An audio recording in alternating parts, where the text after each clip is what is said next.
तो पहले हम इब्न सीना की एक आर्गुमेंट को देखेंगे, फिर हम कुछ तमहीदी बात करेंगे, फैलेसीज, एक रीग्रेस फैलेसी होती है उस पर, फिर हम कुरान की एक आर्गुमेंट देखेंगे। उसूली तौर पर हमें कुरान के आर्गुमेंट को पहले लाना चाहिए था, लेकिन उसके साथ एक प्रॉब्लम ये थी कि उसमें एक एडवांस कॉन्सेप्ट है रिग्रेशन का, तो वो एक्सप्लेन करने में क्योंकि टाइम लगना था, इसलिए मैंने सोचा कि इसको पहले, इब्न सीना के आर्गुमेंट को पहले लें। हालांकि ये थोड़ी सी कॉम्प्लेक्स है इन रिगार्ड्स। तो इब्न सीना बेसिकली, इसका नाम कंटिंजेंसी आर्गुमेंट है। कंटिंजेंसी हम देखेंगे क्या होती है। इसको बुरहान भी कहते हैं। एक किताब है मोहम्मद हिजाब की, द बुरहान नाम है उसका।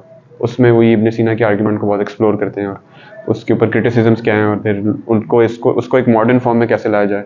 तो वो फ्री किताब है, ई बुक है, अगर आप सर्च करेंगे तो आपको मिल जाएगी काफ़ी अच्छी। तो इब्न सीना सिर्फ एक प्रोपोजिशन से स्टार्ट करते हैं, वो कहते हैं कि देयर इज एग्जिस्टेंस, वजूद है। क्या इसका कोई इनकार करता है? यहाँ पे कुछ एग्जिस्ट करता है, हम एग्जिस्ट करते हैं, ये एग्जिस्ट करता है, हम इन्फ्लुएंस कर सकते हैं रियलिटी को, तो यानी हम एग्जिस्ट करते हैं, कोई ना कोई तो वजूद है। तो इस प्रोपोजिशन को लेकर इब्न सीना आगे चलते हैं और वो कहते हैं वजूद 3 किस्म का होता है। और मैं इसके थोड़ा अरबी में भी थोड़ा नाम लिख देता हूँ, इसको वजूद कह रहे हैं वो। और वो कहते हैं 3 किस्म के वजूद हैं। एक है इम्पॉसिबल, जिसको हम अरबी में मुमतनिउल वजूद कहते हैं। मुमतनिउल वजूद यानी वो चीज़ जिसका वजूद इम्पॉसिबल है, जैसे स्क्वायर्ड सर्कल। एक ऐसी चीज़ एग्जिस्ट नहीं कर सकती जो स्क्वायर भी और सर्कल भी हो एट द सेम टाइम, तो यानी मुमतनिउल वजूद है, इसका वजूद इम्पॉसिबल है। तो ये हमारी डिस्कशन में ही नहीं है कि हम ऐसी चीज़ को क्यों डिस्कस करें जो एग्जिस्ट ही नहीं कर सकती। डिस्कशन फिर आ जाती है इन दोनों चीज़ों पर। अगर एक चीज़ इम्पॉसिबल टू एग्जिस्ट है, उसका एग्जैक्टली ऑपोजिट क्या होगा? समथिंग दैट एग्जिस्ट ऑलवेज, जिसका गैर वजूद इम्पॉसिबल हो, उसको नाम देते हैं वाजिबुल वजूद। और ये वैसे भी अगर आप अकायद की किताबें पढ़ें तो ये लफ्ज़ बहुत इस्तेमाल होता है, वाजिबुल वजूद। ऐसी चीज़ जिसका वजूद वाजिब है, यानी ऐसा हो ही नहीं सकता कि वो एग्जिस्ट ना करे। उसकी इस्तिलाह में वो डेफिनेशन लाते हैं, things that exist by virtue of itself, अपने ही वजह से वो एग्जिस्ट कर रही है, उसके लिए कोई एक्सटर्नल रीज़न नहीं है। पीछे ये ऐसी चीज़ रह जाती है जो ना इम्पॉसिबल है ना नेसेसरी है, बट रादर वो दोनों में है। ऐसा भी हो सकता था वो ना हो, और ऐसा भी हो सकता था वो हो। जैसे ही पेन है, ऐसा हो सकता था ये ना हो, कुछ एक टाइम था उससे पहले नहीं था, एक टाइम था उसके बाद ये आया। ऐसा हो सकता था ये रेड कलर में हो, ऐसा हो सकता था ब्लू कलर में हो, छोटा हो बड़ा हो, ऐसा हो सकता है इसके अंदर इंक ही ना हो। तो बहुत सारे इसके अंदर चीज़ें हो सकती थी जो नहीं है, एक सर्टन चीज़ है एक। इसको उन्होंने पॉसिबल का नाम दिया, क्योंकि पॉसिबल, इसकी एग्जिस्टेंस पॉसिबल है आपके सामने, इम्पॉसिबल भी नहीं है।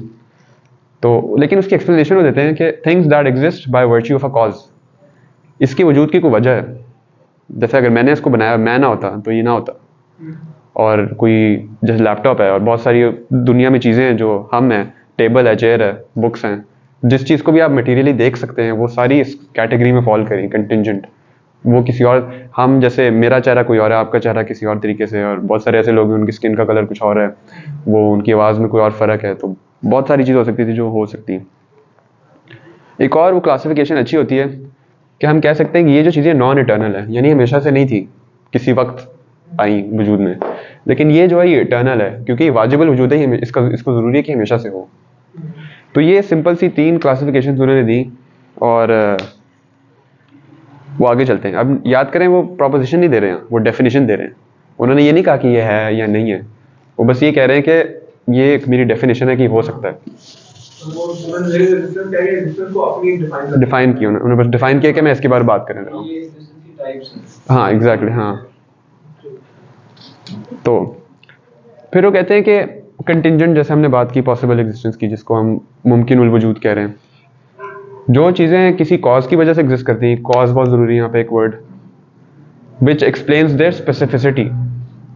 इस पेन की कुछ स्पेसिफिक चीज़ें हैं, इसका कुछ साइज़ है, कलर है, वेट है। ऐसा हो सकता था इसका वेट ज़्यादा हो, क्यों नहीं है? ऐसा हो सकता था इसका रंग रेड हो, ब्लैक क्यों है? तो वो स्पेसिफिसिटीज़ हैं। स्पेसिफिक हो गया ना, पेन ये महदूद हो गया किसी ज़मान और मकान में, ये लामहदूद नहीं है, इसकी कुछ स्पेसिफिक क्वालिटीज़ हैं। तो वो एक डेफिनेशन देते हैं कंटिंजेंसी की या मुमकिनुल वजूद की। फिर वो कहते हैं सिंपली पुट कि ये वो चीज़ें हैं जो that could have existed any other way. ये पेन किसी और तरीके से हो सकता था, किसी और कलर में हो सकता था, किसी और साइज़ और शेप में हो सकता था। फिर वो कहते हैं कि अच्छा अब ऐसा करें कि जितनी भी दुनिया में पॉसिबल चीज़ें ना जो भी हम देख सकते हैं उसको एक सेट में डाल दें। जो मैथ्स में हम सेट नहीं पढ़ते, वन रियल नंबर्स का सेट है, नेचुरल नंबर्स का सेट है, तो एक सेट में डाल दें 1 2 3 n तक जितनी भी आप दुनिया में चीज़ें देख सकते हैं, प्लैनेट्स हैं, हम खुद हैं, पेन्स और बुक्स और जो भी आप देख सकते हैं एक सेट में डाल दें। या तो वो सेट फाइनाइट होगा या यानी महदूद होगा, या तो वो इनफाइनाइट होगा या लामहदूद होगा, उसमें इन्फिनिट चीज़ें आएंगी। अब वो एक डिवीजन इनटू केसेस जो हमने पहले पढ़ा था वो अप्लाई करने लगे।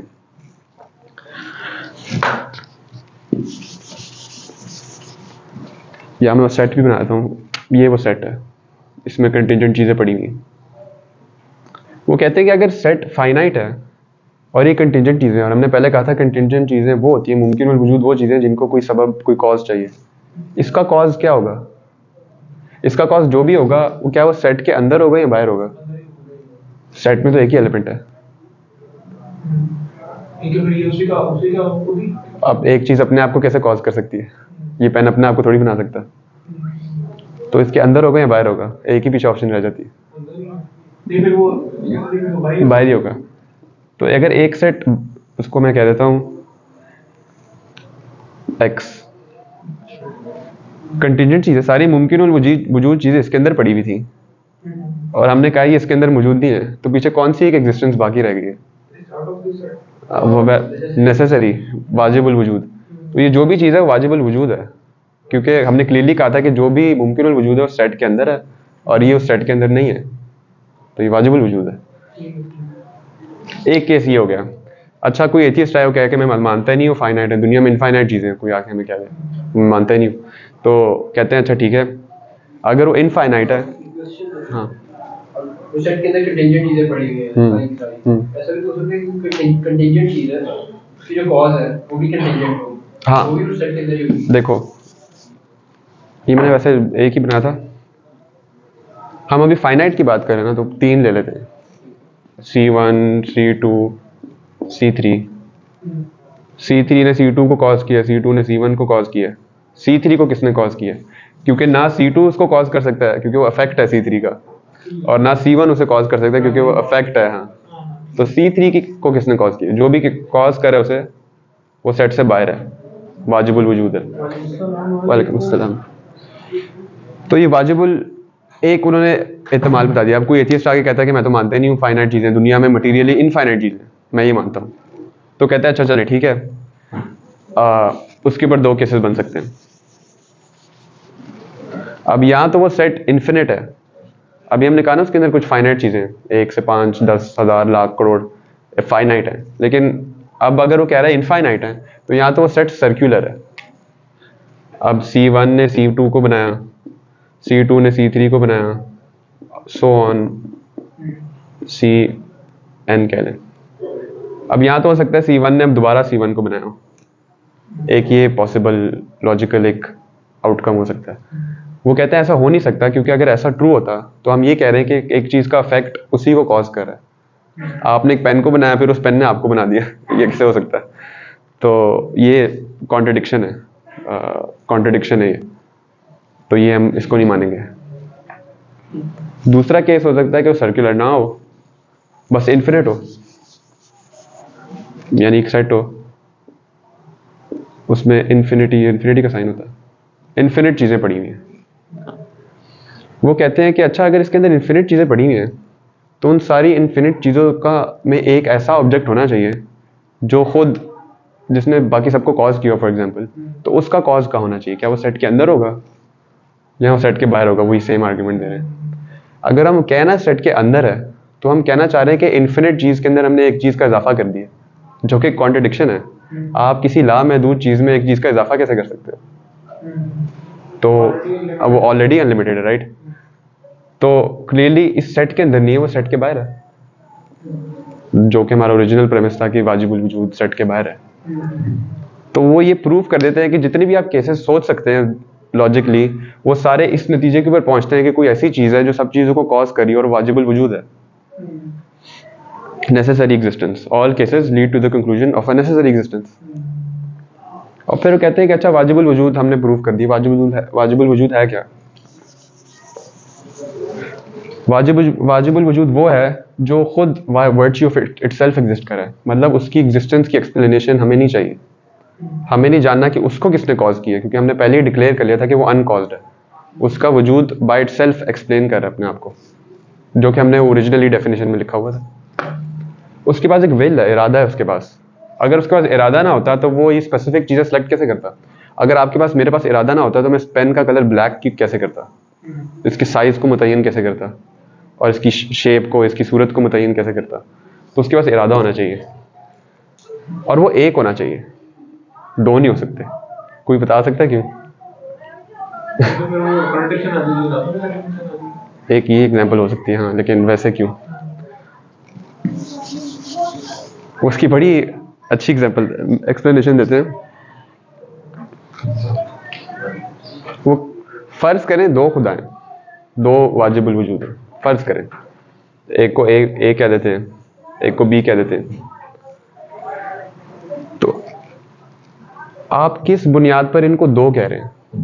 यानी जैसे ये दो पेन है, किस बुनियाद पर आपको पता लग रहा है दो हैं? कलर डिफरेंट है। अगर दोनों का कलर सेम होता, दोनों ब्लैक होते, तो फिर किस बुनियाद पर आप कहते हैं दो हैं? हाँ, इनकी पोजीशंस डिफरेंट है, ये इधर पड़ा इधर पड़ा। अगर मैं उनकी पोजीशंस भी सेम कर दूं तो आप कभी ना बता पाएंगे। हाँ, तो कहते हैं वैसी किसी चीज़ को दो कहने के लिए आपको बताना पड़ेगा कि इन दोनों में क्या फ़र्क है। अब वैसे तो कोई बता नहीं सकता, लेकिन फ़र्ज़ करे कोई कह देता है, मैं कोई एथियस्ट आके कहता है मैं मानता हूँ क्यू एक क्वालिटी है, वो इन दोनों में फ़र्क है। इब्न सीना कहते हैं चलें ये भी मान लेते हैं। वो कहते हैं कि ये क्वालिटी क्या इनके नेसेसरी होने से आ रही है, या क्या किसी नॉन नेसेसरी चीज़ से आ रही है? अगर इनके वाजिब होने से ही क्वालिटी आ रही होती तो इन दोनों में होती, क्योंकि दोनों वाजिबुल वजूद है, दोनों में सेम होती। लेकिन अगर ये इनके नेसेसरी होने से नहीं आ रही, तो आप कह रहे हैं कि एक वाजिबुल वजूद चीज़ किसी मुमकिन वजूद चीज़ पर डिपेंड कर रही है, जो कि कॉन्ट्रडिक्शन है। तो यानी दो हो ही नहीं सकते, इम्पॉसिबिलिटी है, एक लॉजिकल इम्पॉसिबिलिटी है। तो इस इम्पॉसिबिलिटी को यूज़ करते हैं और प्रूव करते हैं कि एक खुदा है। अब नोट करें कि हाँ, अब नोट करिए जो क्वालिटीज़ उन्होंने लिखी हैं, ये वही क्वालिटीज़ हैं जो कुरान मुख्तसरन सूरह इखलास में बता रहा है। उसको किसी ने नहीं बनाया, वो समझ है, उसको किसी की ज़रूरत नहीं है। Self explanatory, virtue of itself, और उसके पास इरादा है और वो एक है। तो वो प्रूफ कर देते हैं एक, हाँ, कंटिंजेंट भी नहीं है, उसको किसी ने पैदा नहीं किया और उसने सबको पैदा किया, और उसका कोई, हाँ, और उसके साथ कोई क्वालिटी शेयर नहीं कर रहा। जैसे कहते हैं ना अल्लाह का बेटा है, तो उसका नेसेसरी कंक्लूजन है कि अल्लाह की क्वालिटीज उसमें हो, लेकिन कोई शेयर नहीं कर रहा लॉजिकली।